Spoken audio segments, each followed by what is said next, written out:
We are live. Excuse me. We are live. Welcome to college football's Peek Around the Corner with your host, Greg Flugar. We cover everything in college football because we love everything in college football. And if you do us well, please subscribe to our channel. Smash the like button if you like our content. Share the video with your family and friends. Do not forget to ring the notification bell. If you want to support this independent national rebel outpost of college football with a donation, help us keep the lights on, just hit that $ where you make a comment and I will get you a super chat as quick as I possibly can. Welcome everybody into the studio that sits on the corner, the very corner of Keith Jackson Parkway and Kurt Gowdy Avenue. Do not be afraid. Do not be afraid to become a legend with your comments and with your phone calls. And right off the bat, the Boomer Sooner, Bruce Harris, is not scared to become a legend. Super chat, $5 holla.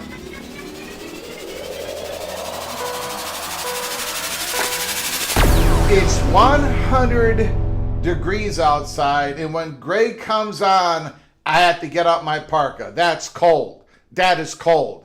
Wow. Unbelievable. We just started the program. Oh my God. And I'm already getting shots from the PATC Einsteins. What are y'all going to do next year? What are y'all going to do from February to middle of August next year when you can't give shots to me because I was Greg the Cooler, because I'm not going to be Greg the Cooler in 2026. So what are you all going to do? What are you all going to do? You're going to have to find something else to give me shots about, because it ain't going to be about being Greg the Cooler. It's not going to be about the re-elected mayor of Louisville City. It's not going to be about the original Minnesota moron.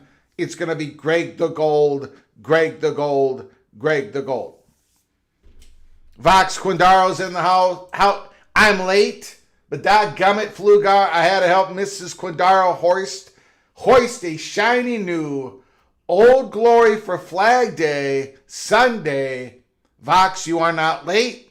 You are not late, and that takes precedent. That takes precedent over anything we do here at Peak Around the Corner. Flag Day is Sunday. MBM is in the house. The almighty Jose. I was at the beach in 93-degree weather. Well, look at you, Jose. Look at you. Look at you. So Bob Swanger is in the house. Chef Maul is here. Zero Wiz. The almighty. Ryan Brooks. Mama Duck Clemson Tiger. Larry McCauley. The Pirate Gator. Kenneth Maynor. Zachmak is in the house. Nice to see Zachmak back in the house. Eric Phipps. Hello from Alabama. Troy fan. Tough loss to the Mountaineers earlier. Congratulations to the Mountaineers. You got your first win in the World Series under your belt. What are you going to do next, West Virginia? What are you going to do next? And again, Troy is not out of it. They're not out of it. Nobody's out of it. Not yet. David Kreitzer, Oman Beach, Florida. Jake Chapman. David Kreitzer, I have trouble believing the Big 12 would do anything after the Texas Attorney General threat. We will see. The Big 12 won't stand down. I don't think that's hyperbole. I think, ladies and gentlemen, well, I do not think, I have been told the Peak Around the Corner. Now, this person might be absolutely incorrect, but I got a feeling that person is not going to end up being incorrect. The Big 12 will not stand down because they can't stand down. They literally do not have a choice. They literally do not have a choice.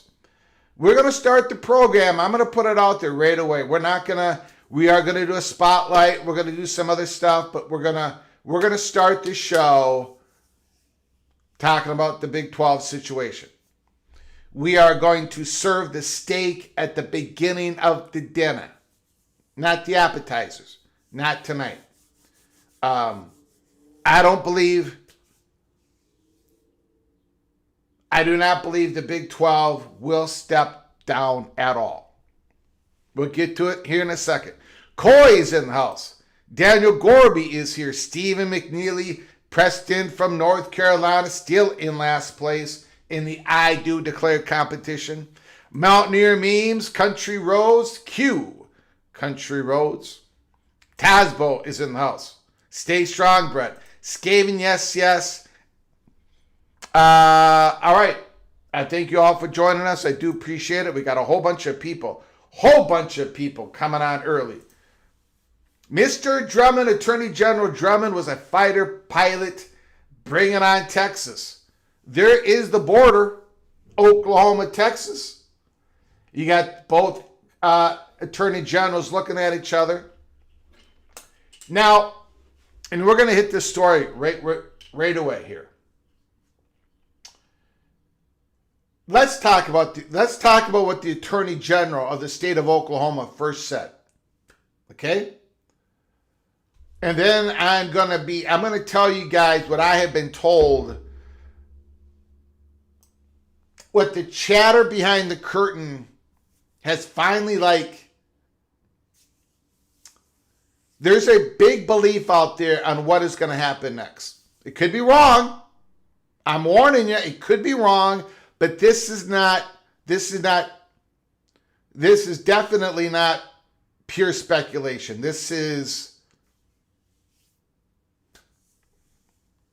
but of course we don't know for sure. I'm going to give you what I know, what is believed to be known as of this hour, which could change. Okay? I'm going to give you that. It's a major reason why we're doing a live show tonight. I'm not feeling all that good. The little general knows I'm not feeling all that good. I got a little bit of a cold going on. But there is some information that was been told to me, and I want to get it out to you because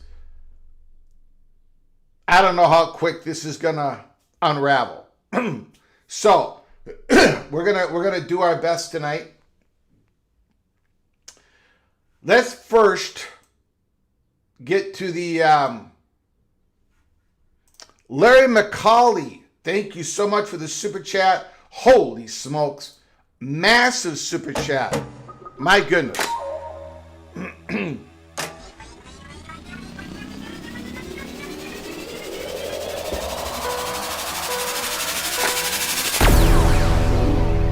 Arkansas has a date with Texas Tech in 2031. Do you think the SEC will tell the Razorbacks to cancel it? How does all this work? God bless you. Thank you, Larry McCauley. Boy. Well, I mean,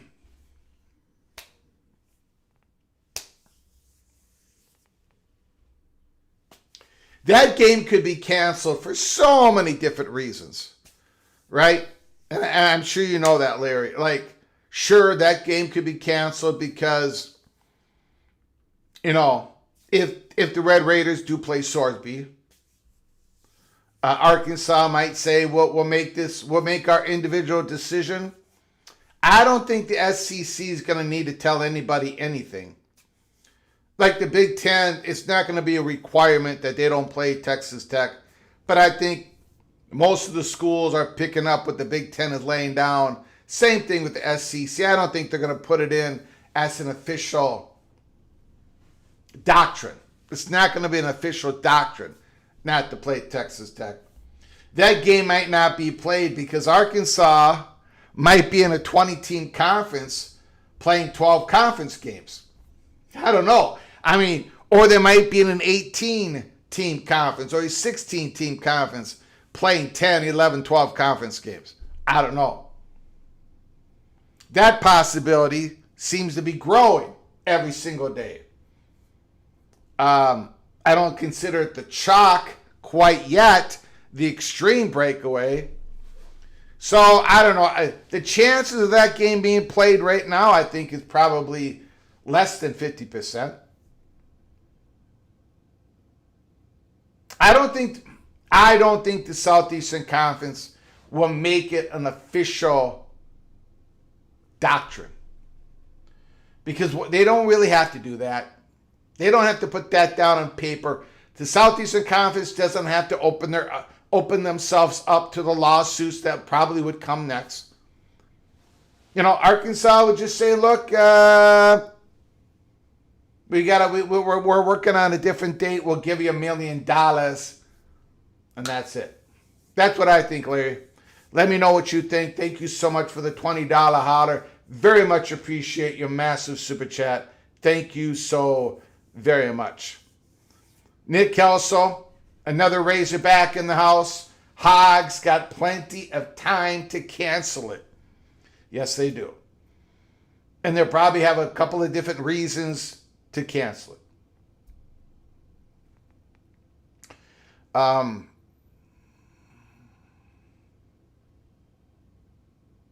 Yeah, that's Kenneth Maynard. Lockdown Texas Tech was suggesting that Yormark secretly thinks that Sorsby is a rating bonanza for the Big 12. I mean, maybe he is going to be if he plays, but there's bigger things at stake here.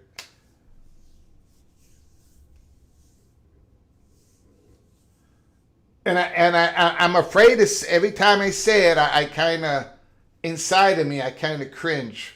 Because I know all of you are thinking to yourselves, why does Greg keep bringing that up? But the Big 12 has to protect themselves. And Texas Tech is not their biggest worry. They do not want to be isolated from the Big Ten and the SEC. That's the best way to put it. Okay. Thank you so much, Larry. I do appreciate your incredible generosity. Thank you so very much. Thank you, Bruce Harris. Thank you, Larry McCauley. Okay, let's get to the Oklahoma State Cowboys first. We are going to do the spotlight on the 49th team, ladies and gentlemen. The Spotlight Series, its 49th location, the UCF Knights. We're going to talk about it. Alonzo Barnett, the quarterback, and of course my favorite head coach, Scott Frost. So we're going to talk about that here in a little bit. But let's go to the big story. Oklahoma State Cowboys. Well, not Oklahoma State Cowboys. This Attorney General is representing Oklahoma State Cowboys. Oklahoma Attorney General issued demand of the Big 12 amid Texas Tech Brett Sorsby ruling. Daniel Hager of On 3. Oklahoma Attorney General. Is it Getner? Getner? That's what I'm going to call him. Let me know if I got it wrong. Oklahoma Attorney General Getner Drummond is calling for the Big 12 to sanction the Texas Tech following the Brendan Sorsby gambling fallout. In a letter sent to the Big 12 Commissioner Brett Yormark and Chairman Doug Girod, Drummond claims that his office stands ready to assist the Big 12 if Texas Tech leadership attempts to punish the conference for doing the right thing. So,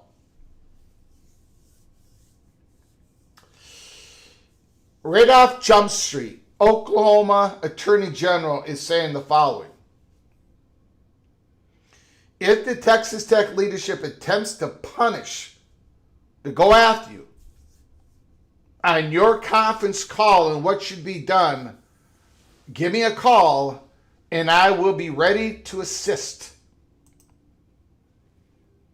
And this is Jonathan Hayes, KFOR, breaking the news. Getner Drummond calls for the Big 12 to sanction Texas Tech. Now, there is a part of this that I do not know if I'm on the exact same. I don't know if I'm on the exact same page as Drummond quite yet. We'll get to that in a moment. I'm interested to hear what you all got to say. Drummond's full letter is below. We're going to go through some of it here. My office is the Attorney General of the state of Oklahoma. My office is aware of a letter sent to the Big 12 Conference from the Texas Attorney General's office asserting that the Big 12 would violate federal and state antitrust laws by sanctioning Texas Tech. Drummond wrote, Oklahoma is home to the Big 12 member institution, the Oklahoma State University, and my office has a direct interest in the integrity of conference competition. I write further to recommend that the Big 12 take action against Texas Tech under Bylaw 3.6, which allows the conference to sanction member schools if a supermajority of the disinterested directors determines that a member school has engaged in any action or a course of conduct materially adverse to the best interest of the conference as a whole. Sadly, that fits Texas Tech to a T. Now, I got to say, I'll get back to this, but I think Attorney General Drummond, I agree with like 90% of this, especially the last part, but I think he's jumping ahead a little bit too much here. We'll get back to it. Sadly, that fits Texas Tech to a T. its actions in obtaining eligibility for Brendan Sorsby, an athlete that the NCAA declared permanently ineligible for extension wagering on college sports, including games involving his own team, have constituted a shameful chapter in the story of college football. Texas Tech has acted in a manner adverse to the Big 12 and the integrity of college football as a whole. Brendan Sorsby broke the NCAA rules by wagering roughly $90,000 on sports over 4 years. He even bet 40 times on games involving his own team during his freshman season at Indiana. It goes without saying that an athlete betting on games that his team is competed in threatens the integrity of the game. Fans purchase tickets to games and pay ever-growing prices to watch them on television, and the understanding that they are watching an honest, fair sporting event. Athletes gambling on their own games imperils the entire system. That is why leagues have always taken a hard line to punish athletes impermissibly gambling on sports. And finally, in this letter from the state of Oklahoma Attorney General. But Texas Tech has not done that. It has shirked the responsibility by running with a bogus claim to a friendly court. Its leadership has prioritized winning over the sport, over honor, and over integrity. If Texas Tech will not do the right thing, the Big 12 should. Texas Tech should be sanctioned. I also note that the injunction granted to Sorsby applies only to the NCAA. It does not impede the Big 12 from suspending Sorsby. The conference is not a party to that proceeding. It is not adjoined by the order. It is an independent enforcement of its own bylaws. Is not action in concert with the NCAA. My office stands ready to assist the Big 12 in Texas Tech leadership attempts to punish the conference for doing the right thing. So here are my thoughts on that, and I'm going to get to your thoughts here in a moment. We'll circle back to you all. MBM Super Chat, congrats, West Virginia baseball. First win in Omaha.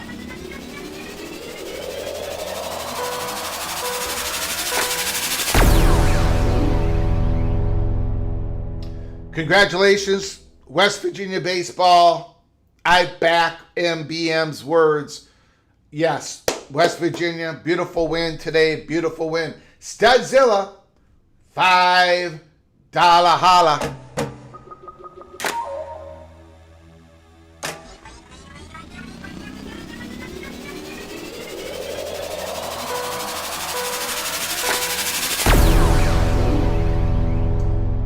What's got to happen to hear that golden voice saying, "I won't back down" by Tom Petty? He must be talking about my voice. He must be talking about the fat guy from Minnesota's voice. It will not be today because my voice is in very bad shape. Hopefully we make it through this program. Thank you, Studzilla. Thank you for the $5 holla. But I will think about it. I'm going to think about that. Maybe I can pull that off in the next 24 to 48 hours. I can't promise you Rose Garden, but I'm going to think about it. I have not done a PATC rendition for so long. And I know the PATC Einsteins are thirsting, absolutely thirsting to listen to me sing, to do another cover song here in the PATC studios. So, I might get that done. Let's go. Benjamin Griffith, turn up the band. I do it a cappella. I do all my music. I don't need a guitar. I don't need a piano. It's all a voice. Pure authentic. Thank you, Studzilla. Appreciate it. Need auto-tune software? No, I do not need that auto-tune software. No way. No way. Okay. All right. What are my thoughts on this? Number one, let me start off what I think the Attorney General doesn't quite get right here, in my opinion.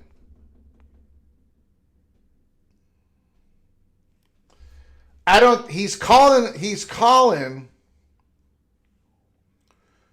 for the Big 12 to sanction Texas Tech right now. I don't think he should be doing that.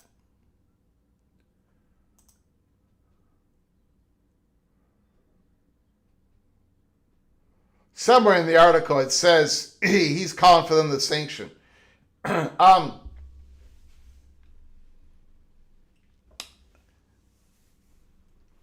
Texas Tech, I do not believe. Well, let me hedge on this. I don't believe Texas Tech has violated any Big 12 bylaw when it comes to anything directly about Brendan Sorsby at this time. The Big 12 leadership threatening the Big 12, just threatening the Big 12, could trigger an action within the Big 12 bylaw.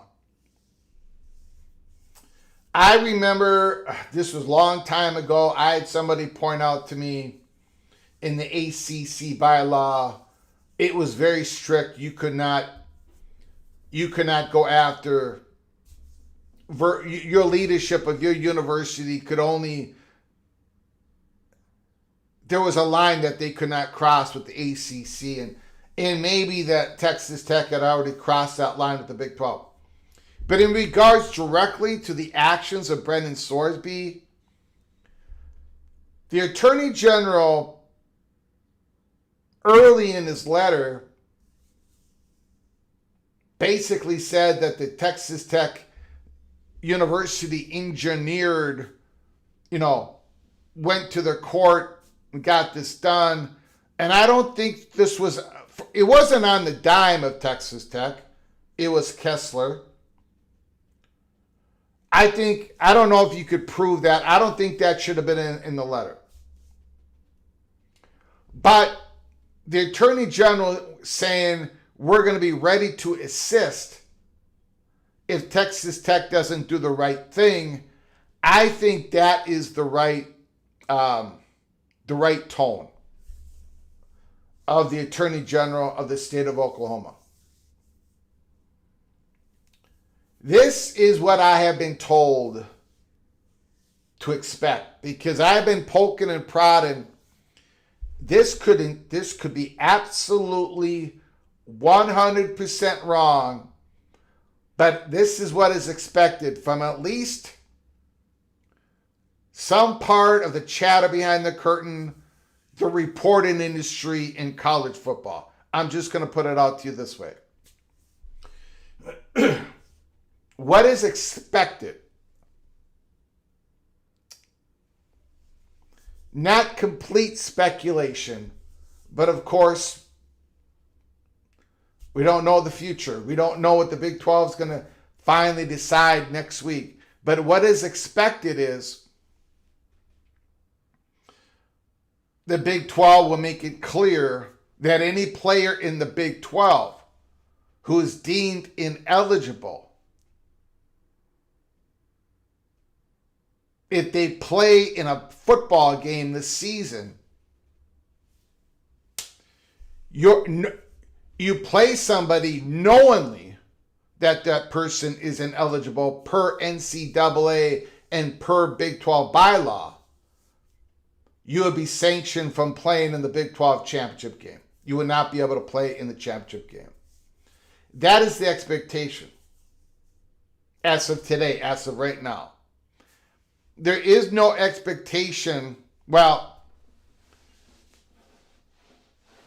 it doesn't have to be a Brendan Sorsby proclamation. It can be very general. The Big 12 letting all of its members know that if you knowingly play somebody who has been found ineligible per NCAA, per the Big 12 bylaws, which is the important part, then you're going to be, your team, if you play you're not going to be able to play in the Big 12 championship game. And when this Attorney General came out, the Attorney General of the state of Oklahoma touched on it in that letter. The Big 12 is a private association. It's a private association.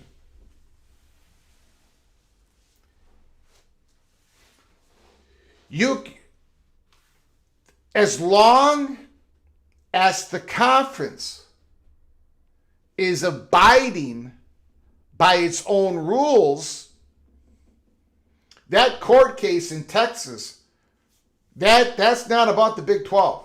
If the Red Raiders want to come in, if the University of Texas Tech, if Kessler wants to come in and sue the Big 12, what are they suing the Big 12 on? They would have to sue the Big 12 on you're not following your own bylaws.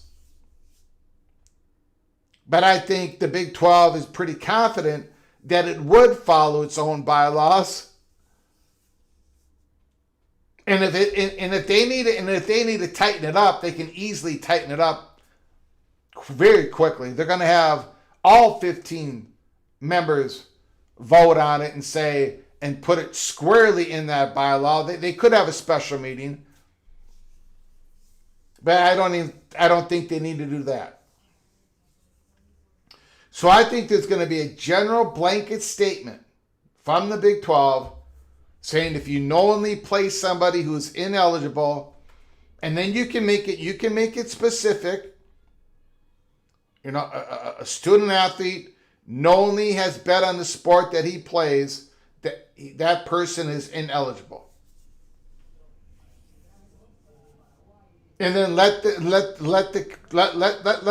lawsuits flow after that.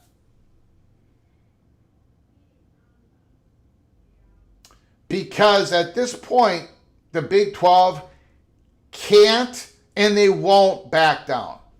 They can't. They can't. The Big 12 fears actions, other people's actions, way more than they fear the action of Cody Campbell and Texas Tech. They do not want to be isolated from the rest of college sports.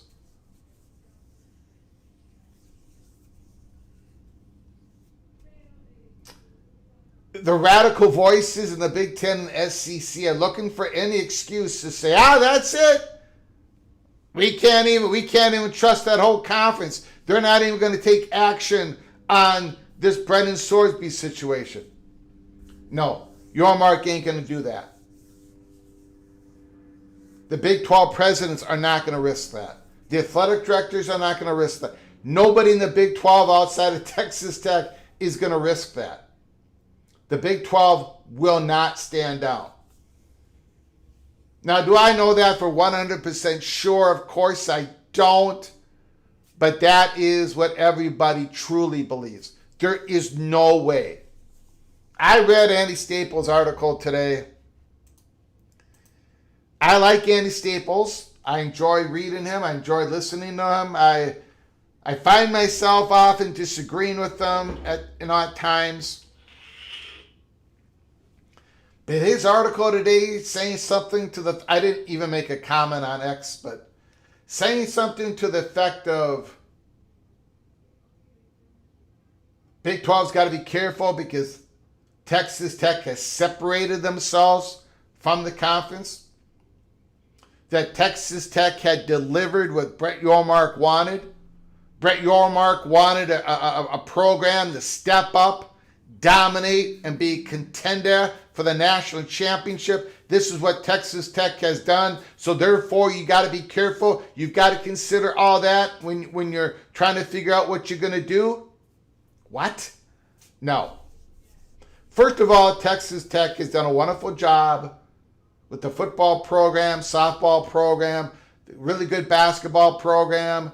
Texas Tech, emerging university, great job, great fan base, great support. But they haven't separated themselves from the Big 12. They won a Big 12 championship. They're going to be a very good team this year, but they haven't set. They're not Ohio State of the Big 10. They're not Georgia of the SEC. They're not Clemson of the ACC. They're good. They're going to be good this year. Really good this year. Even if Gold Black 45 was the Red Raiders quarterback, they would be good this year. But they haven't. There should be no extra sensitivities granted to the Texas Tech Red Raiders. And that's no disrespect to the Red Raiders. They're the king of the hill. They're on top of the heap in the Big 12. But they haven't separated themselves. That's number one. Number two, those are two separate. That has nothing to do with. That is.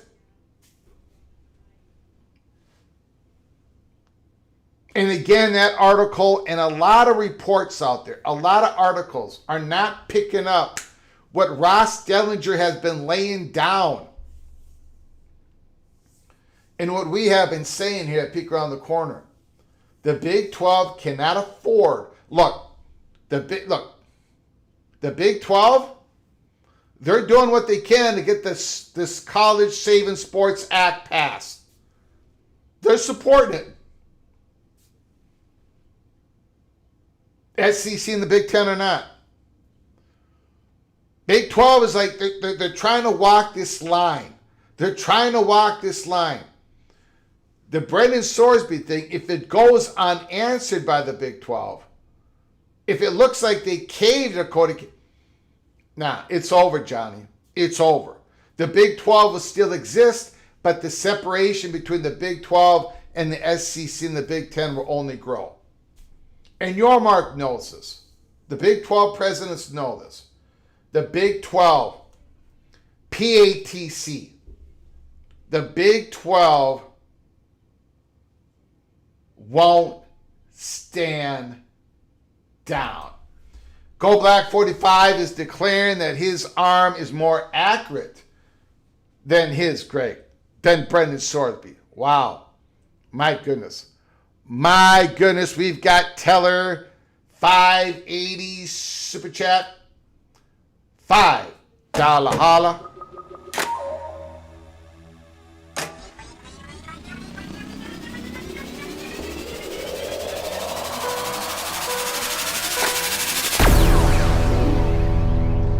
Thank you so much for the Super Chat. I appreciate it, Teller. Super League kills college football because it tells about 90 schools, fan bases, and alumni.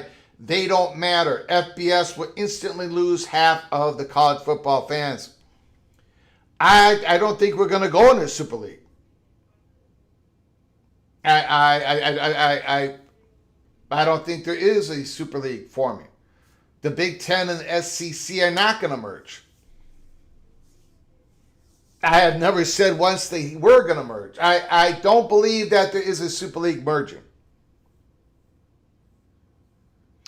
I do believe that the SEC has plans to expand again. I know that the Big Ten has plans to expand again. Whether they will and when, that's up to debate. We talk about it a lot. But I don't think there's a Super League emerging. I don't think there's a 70-team Super League. I don't think there's a 48-team Super League. I don't think there's a merger that creates a Super League. Where would this Super League get its antitrust exemption? Where would it get its protection? It would have all the same issues as the NCAA has right now. Now, if you want to call the SEC its own Super League, that's one thing. If you want to call the Big Ten a Super League, that's another thing. But a Super League combining a bunch of schools, and it looks like you're combining 48 of them, because 90 minus 138 is 48. So I don't think there's going to be a 48-team Super League. I don't know how that would even work. It would not work. There might be a 24-team Big Ten silo. There might be a 24-team SEC silo. I don't know if it's going to get that big. But I don't think there's going to be a Super League. But thank you, Teller. Thank you for the $5 holler. I don't think the Super League works. I don't think it works. We've got Teller, $2 holler.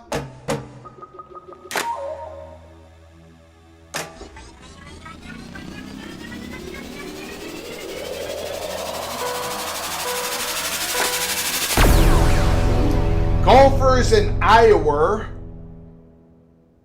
Lower. I'm sorry. Gopher and lower tier Big Ten won't make a Super League. Gophers will not make a Super League. I don't think a Super League is being made. I don't know. This fear about a Super League, yes, but you are correct. The Minnesota Golden Gophers, my beloved Golden Gophers, would not be making a Super League. But thank you for the $2 holler. I do agree with you, Teller, 580. Thank you so very much. Appreciate it. We've got a $1 holler. Zach Mock. Thank you so much, Zach Mock. I appreciate it. Appreciate it.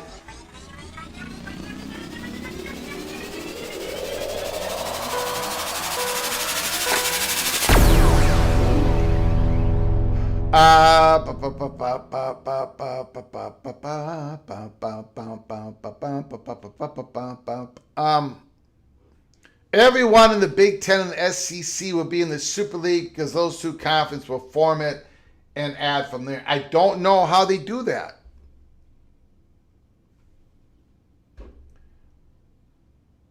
Why would they do that? I don't think the Big Ten and the SEC are going to be I don't think they're going to be forming anything. I'm going to say this again. In this time, I'm going to get the Big Ten people mad at me, okay? Usually I get the ACC people mad at me, the Big 12 people mad at me. I'm going to get you Big Ten people mad at me. The SEC's not that into you. They're not that into you. They don't trust you. You stabbed them in the back. They're not into you. They recognize the economics of the Big Ten.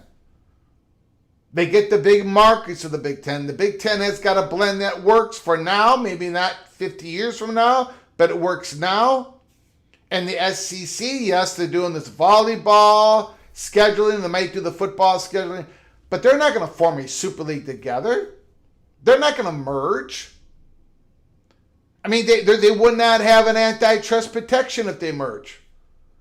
All the things that the Southeastern Conference is complaining about in the courts, everything that the SEC is complaining about, everything being ungovernable, none of those forming a Super League ain't going to solve any of it because you're not going to get your antitrust exemption. Only if the SEC stands on its own do they have a chance for protection. And the Big Ten standing on its own. Now, maybe we're just talking semantics. Maybe a lot of you are saying, well, they'll be separate, but then eventually they play in a championship game, whatever. That could happen. But I would... the Big Ten and the SEC, they're comparable when it comes to financial stuff. One has an advantage over here.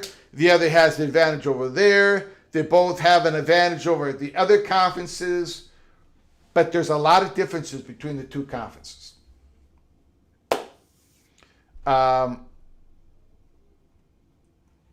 We got OBD Don. Thank you for the super chat. $6.73.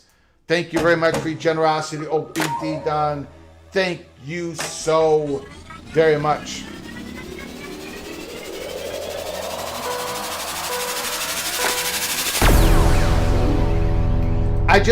D5 Terps. Grr, don't make us mad, Flukes. USCC people, the Big Ten, the way they look at you, it's not all warm, fuzzy feelings. And Big Ten, where the way the SEC looks at you, they don't look at you the same way that they look at themselves in the mirror, Big Ten. So, Evil Badger, $5 holla.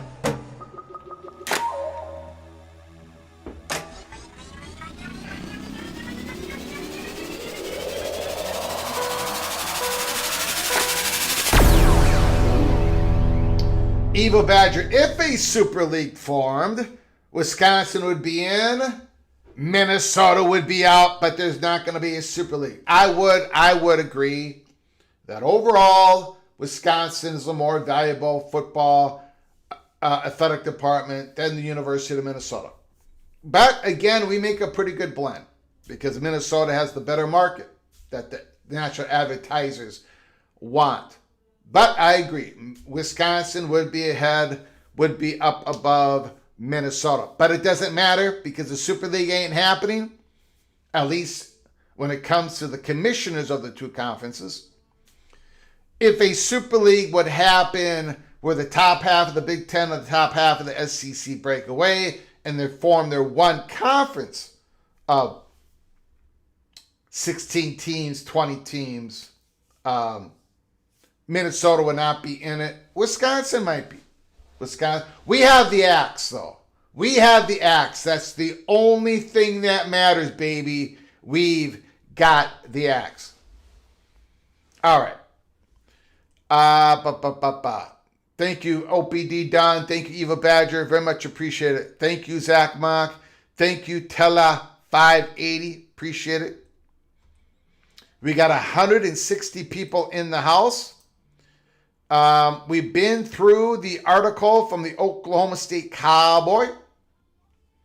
Now, before we get back into that, the Attorney General of the state of Oklahoma that is representing Oklahoma State Cowboys, before we get into all that, we do have to go back and do our 49th team spotlight, the UCF Knights. And my favorite head coach, Scott Frost, Alonzo Barnett, the quarterback, transferred from James Madison. The last 2 years at James Madison, Alonzo Barnett put in the work. He put in the work, led James Madison to the Sun Belt Championship, led James Madison to the college football playoffs, over 2,800 yards last year, 23 touchdowns, 8 interceptions, 58.4 completion percentage, 138.3 quarterback rating, 589 yards rushing, 4.6 average, 15 rushing touchdowns. Alonzo Barnett excels in the red zone. He takes it, he runs with it, he scores. He dominated the Sun Belt with that. 23 touchdown passes, 15 rushing TDs. A spectacular year for Alonzo Barnett. Now, the last 2 years, he did basically the same production in the Big 12. In the Big 12 with UCF, he's going to have to get a little bit more accurate. He's stepping up in competition. Scott Frost offense. Scott Frost offense, they don't take a lot of shots downfield. We'll get into that in a moment. Duke Watson, the transfer, Louisville. Career stats over the last 2 years, 755 yards rushing, 6.5 average per rush. 8 rushing touchdowns. He's going to be RB1 for the UCF Knights. He's finally going to get the rock. Louisville's got they've had a couple really good running backs there, of course. Duke Watson is going to get his opportunity. UCF Knights are happy to have him in the fold. And Scott Frost is going to use this young man. Duke Watson, RB1. We'll see what happens when he gets the rock a lot during the season. Dwayne Thomas, wide receiver UCF. Again, the dink and dunking of UCF. The Scott Frost passing attack along the line of scrimmage. It did not work in the Big Ten. It most definitely did not work in the Big Ten. Dwayne Thomas Jr., 53 receptions, only 528 yards, 10 yards per catch, 0 receiving touchdowns. The dink, the dunk, the dunk, the dink along the line of scrimmage. It worked with Scott Frost many years ago in the undefeated season for UCF. It failed miserably in the Big Ten. Can Scott Frost crank it? Can he get it going in his second year back at UCF? Dwayne Thomas Jr., leading receiver. Leading tight end, Dylan Wade. D5 Terps in the chat room may remember Dylan Wade. He was supposed to be this big-time tight end for the Maryland Terrapins. Didn't quite live up to expectations. He went and transferred to UCF last year. Had a pretty good year. The dinking and the dunking of the Scott Frost offense. 43 receptions, 523 yards receiving, 12.2 average per reception, 5 receiving touchdowns. Dylan Wade, Dwayne Thomas, Duke Watson. Are they all going to be able to give Alonzo Barnett enough juice for the offense, for UCF to win more games than they lose this year? What about Louis Carter, the leader linebacker for UCF? 52 solo tackles, 92 overall, 4 tackle for losses, 2 sacks. Louis Carter leads the UCF defense. Look at the schedule. They begin Big 12 play against TCU at home on September 26th. They got a pretty interesting non-conference game against the Pittsburgh Panthers at Pittsburgh on September 12th. But the first Big 12 games against TCU, then at Houston, October 3rd, at Oklahoma State on October 10th. They got a week off, and then they're at home against BYU. At home against Baylor on a Friday night. UCF at home, and the bounce house against the Baylor Bears, November 7th, on the road to Lawrence. Then at home against Arizona State Sun Devils, at home against Iowa State Cyclones, on the road to finish the season at Colorado. Where do you all have UCF in your predictions for the Big 12 race? Well, sorry to say, but I got them 14th. I got UCF Knights number 14. Do I think they did a bad job in the portal? No. Alonzo Barnett is a type of quarterback, that Scott Frost likes and utilizes. He fits the what Scott Frost would want. He's sort of like a Scott Frost. Not quite the athlete of Scott Frost, not quite the running, but Barnett does run pretty effectively. But I think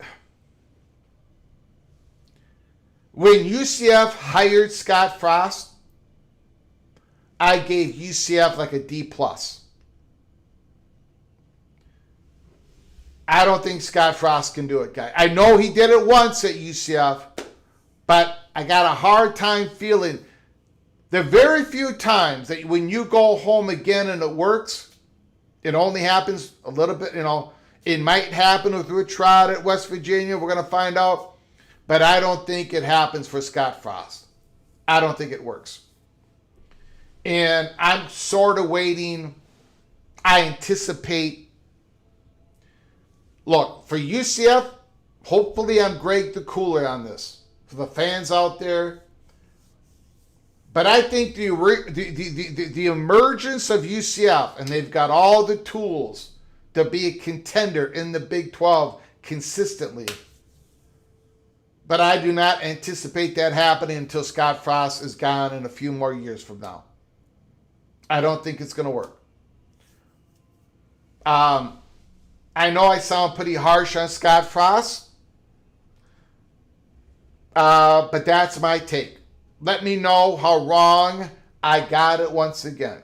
Let me know how wrong I got it once again. So that is our UCF Spotlight. I hope you enjoyed it. It is team number 49. This was the first 12 that we did. This was the second 12 that we did. This is the third 12 that we did. This is the fourth 12, the fourth dozen that we did.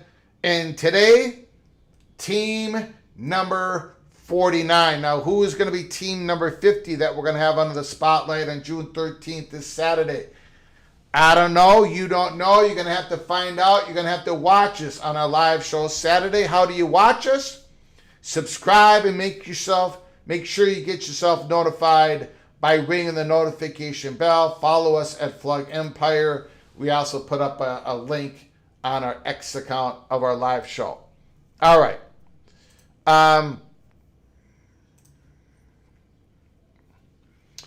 Greg's Travel Vlogs. Thanks for coming on in, Greg Travel Vlogs. I appreciate it, sir. I appreciate it. Old Dad is in the house. Old Dad. Kenneth Maynard, UCF is almost like Rutgers. Added up because of market, but no fan presence on the field. Durrell is in the house. Let's talk about Durrell's Utah Utes for a moment. And then we'll get to your phone calls. What happened today with Utah? What happened today with Utah? We covered it on episode 508 at College Football Peek Around the Corner. Episode 508 for everybody to watch. I know we've already got a lot of views on it. We're going to cover it real quick here on our live show. The Utah Utes, they pulled the trigger. We said 3 weeks ago at Peek Around the Corner. We said 3 weeks ago at Peek Around the Corner that we were told this deal was most definitely going to get done, and it was going to get done before July 1st. Ross Dellinger, Utah, has finalized its equity partnership with Otro Capital and announced a leadership team for the Crimson Brand Partners, the department's new operating model, chaired by Athletic Director Mark Harlan. The CEO is Matt Webb, a veteran pro sports executive who's built commercial platforms in the NFL and Major League Baseball. We're not going to go through the article. If you want to make comments, super chats, want to give me a phone call and talk about it, you can, because we already went through this. But Amanda Krisovich has details, some of the details of the plan. University of Utah finalizes private equity deal with Otro Capital, the first of its kind deal. First of its kind. I got a feeling it's not going to be the only, that Utah is not going to be the only school that does this type of deal. But we're going to find out, aren't we? We're going to find out. Is it going to work? Is Utah going to be able to create more revenue because of this relationship with Otro Capital? Otro Capital not going to have control of everything. They're not going to have control of the fundraising arm of Utah. Other buckets of revenue they're not going to have a control of, but they're going to have control of the sponsorship, the signage, and other things, other activities that Utah's athletic department used to control, used to execute. The thought that Ocho Capital would come in, use their expertise, use their networking to create more revenue for Utah. The better that Utah does in revenue, the better that Ocho Capital will do in revenue. Ocho Capital is bringing in hundreds of millions of dollars in cash infusion.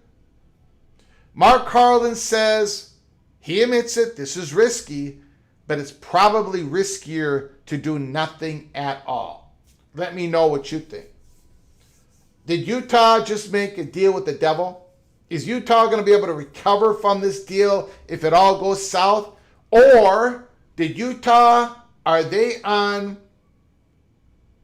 the front of the pack? Are they on the tip of the spear when it comes to revolutionizing athletic departments, modernizing athletic departments, give some of the athletic department in the control of experts?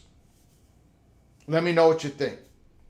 And there is a backstory to this, as I have reported.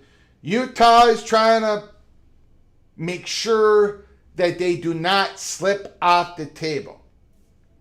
They want to make sure that they're able to compete with everybody. Not just BYU, but with Texas Tech, top teams in the ACC, the Big Ten, and the SEC. They want to make sure they don't slip off the table. They give them every single possible opportunity at a Big Ten invite when those invitations are handed out. Utah is swinging for the fences. Utah is all in. This was our title screen for episode 508. If you get a moment tonight or tomorrow morning, go check it out. Go check out episode 508. Hoosier Dave this week on Shark Tank. The Utes look for an offer. Rich Austin, nobody says Utah better than Greg the Gold. Phone lines are open. 763-260-1333. We got the phone lines open as soon as possible. I just want to show you this. Ross Dellinger, in a memo to D1 Conference Commissioner sent today, the NCAA confirms that the Protect College Sports Act would not only prevent Brendan Sorsby's situation, but if the act becomes law before the case resolves, it stands to override Sorsby's legal challenge. We'll talk about that in a moment. From Rick. Rick, the floor is yours. Thanks for calling. I appreciate it. Thank you. So Judge Cousins is going to rule here in a bit, right? A few days. On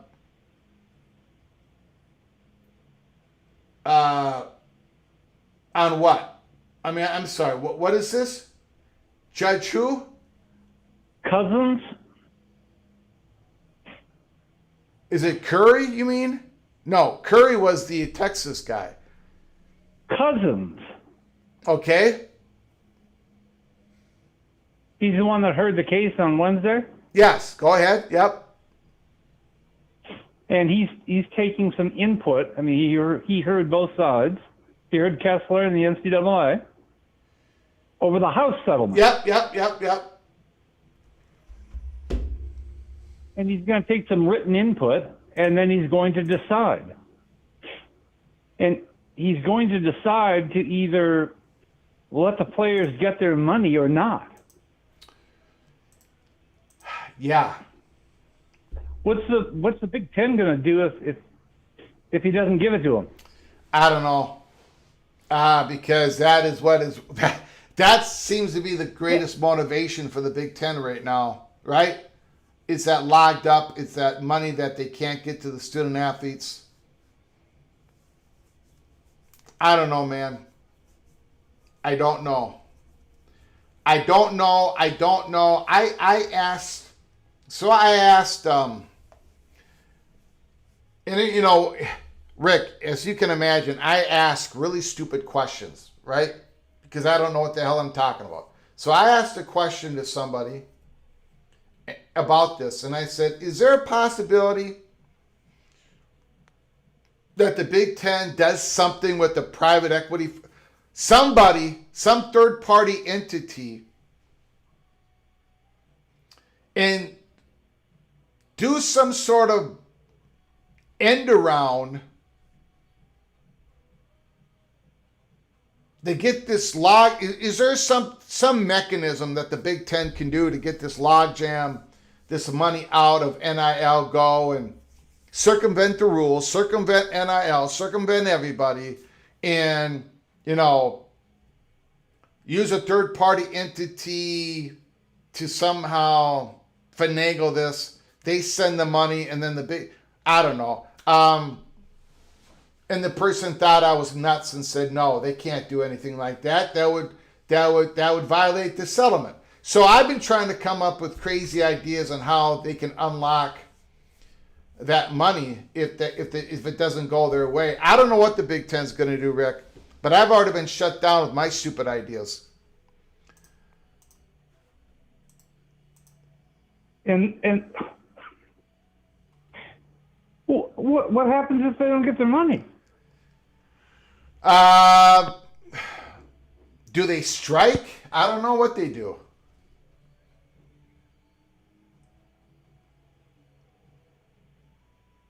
I don't know what they do. I don't know what's going to happen. They don't sign up to do it again. I don't know, man. I don't know. I don't know what's going to happen. I mean, that's, again, that's a massive... the problem is there's so many massive stories. We can't even... But yes, go ahead. You're the only one that's ever seen a nil contract. I'm the only one who's ever seen a what? A nil contract.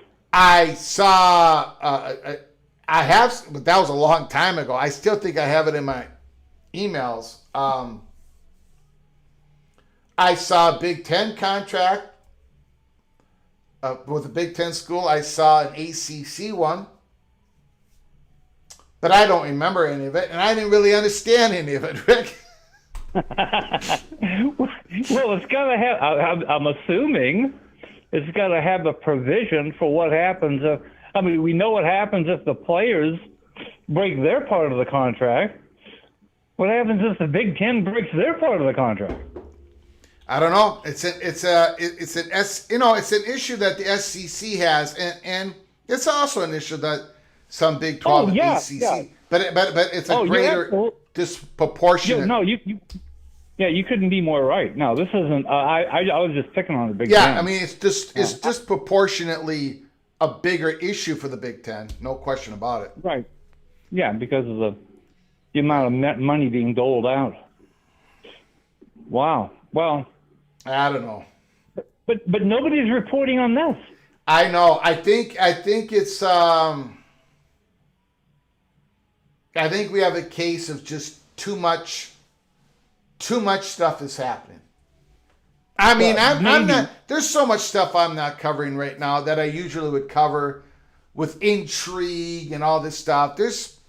And I am going to get back into all that, but there's just too many. I got to prioritize, and these reporters are prioritizing. I can tell you that. Well, doesn't this cover every single college football player? Yeah. Well, not every college football player. No. Every significant college football player. I don't even think that. I think there's a big number of them, but I think some deals have gotten through. Look, what is it? $240 million have been granted, whatever. But I do think there are some big deals that are hung up. Yeah. Okay. How about one more question you can't answer? Yeah. Can I do one more question you can't answer? Yeah. How about a 48-team conference? Nope. I don't think it can work. Why wouldn't a 48-team conference work with two divisions? Because they would have too much market power. They would have too much of, this is my opinion. I'm not a lawyer or judge, but I think they would have too much power. Like the student athlete that would not have opportunities to make a decision. Like, I think the line in the sand is this. Does the student athlete, or whatever you want to call it, I'm just going to call it the student athlete, do they have clear options? If they say no to going and playing with these rules, with this conference, under that umbrella, can they go somewhere else that is as viable opportunity than the one that they don't want to go to because there's stuff in there they don't like? I think there has to be competition.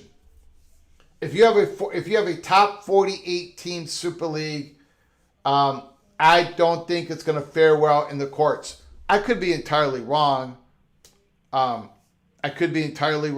think what the thing about the SEC and the Big Ten being separate and maybe not even equal, but close to equal, that is a defensive. That's a great deflection, a cushion to take the shots from the courts about being market power, because they can just say, look, if the student athlete don't like our setup, they can choose the other conference or these other conferences. The Ivy League, that Ivy League ruling, where the student athlete's like, hey, I'm a genius. I should be able to go to this school. I should be able to go to the school and have a scholarship. I should be able to go to the school, have a scholarship, and have all this extra benefits. And the Ivy League said to the courts, well, there's other options out there. This is us. This is the rules we make. You know what the rules are when you join us. There's a lot of great opportunities for very smart people, and they name the schools in the court. You can go to Stanford. You can go to Michigan. You can go to Virginia. They named them, and the judge said, yeah, you have these other options. Ivy League doesn't have the market power over your options. Therefore, the Ivy League can make their own. And that's why I'm not buying any type of Super League, unless you want to call, the SEC a Super League onto its own. But I don't buy this merger stuff, anything like that. Well, that leaves the SEC and the Big Ten to come up with their own rules. Yeah. And they're working on that. Yeah, and their own governance, and hopefully at some point they can kind of sort of trust each other. Probably not. But they still have to pay their players. Yeah, they do. Yep. Well, thanks. Have a good weekend. You got it. You too, sir. Appreciate it. Beautiful call by the legendary caller, Rick.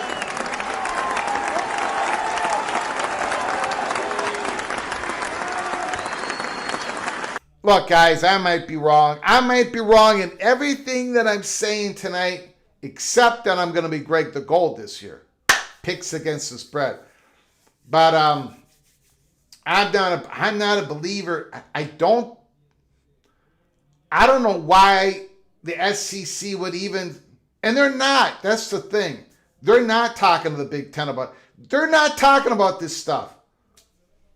It's radical enough for the SEC to go alone, the Big Ten to go alone, and figure out what they're going to do alone. I think that's radical enough. Everybody hit that like button. Thank you, Kay. I appreciate it.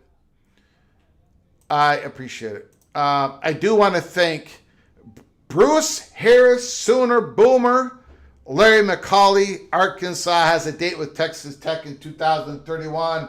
Thank you, Razorback, for your generosity, your big generosity. I appreciate it. BM, thank you, Oklahoma State Cowboys, Stadzilla, Teller50, thank you for your super chats. Zach Mac, OBD Don, Eva Badger, Evil Badger. Evil Badger. What is this? Temporarily. He's talking about the Evil Badger is talking about the axe? Are you kidding me? Are you kidding me? The Evil Badger. My goodness. $5 holla.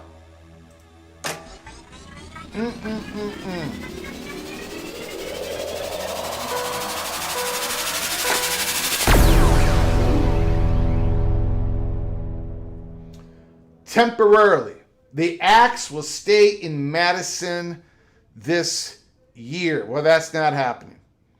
That is not happening. The axe is staying in Minnesota.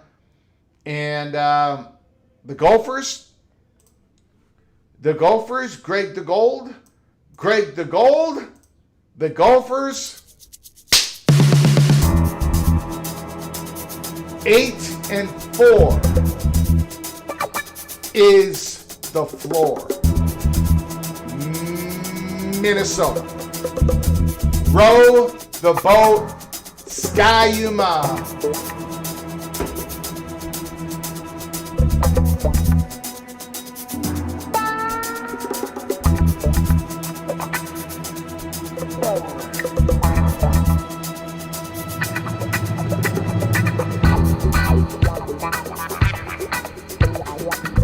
Redemption Tour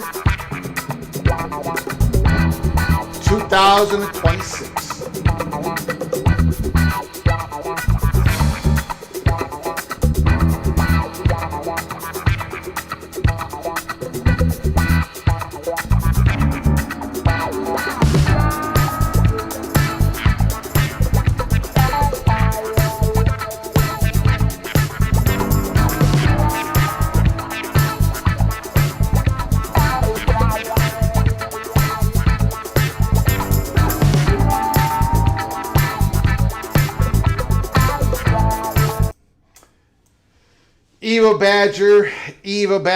Evil Badger, thank you, my friend. I appreciate your generosity as always. I do want to thank everybody for joining us today. I do appreciate it.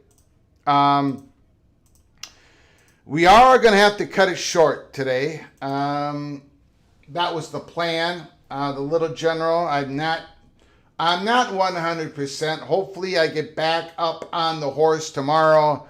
Kenneth Manor, shout out to the Carolina Hurricanes. Up 3-2 over Vegas. Stanley Cup final has been outstanding. Thank you, Kenneth Manor. Very much appreciate it.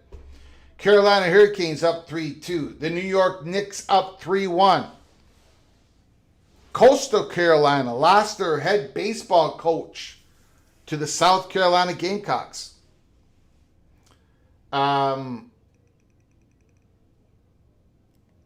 Anyways, I do want to thank you all for joining us. We're going to get off right now. I got a busy night ahead. U.S. soccer playing against Paraguay in the World Cup. I'm going to try to get a little nap in before then. I appreciate you all joining us. I really do. Thank you for the generosity. Thank you, everybody. I appreciate you coming on in. Tomorrow, June 13th, Saturday, we're going to be doing something possibly early in the morning.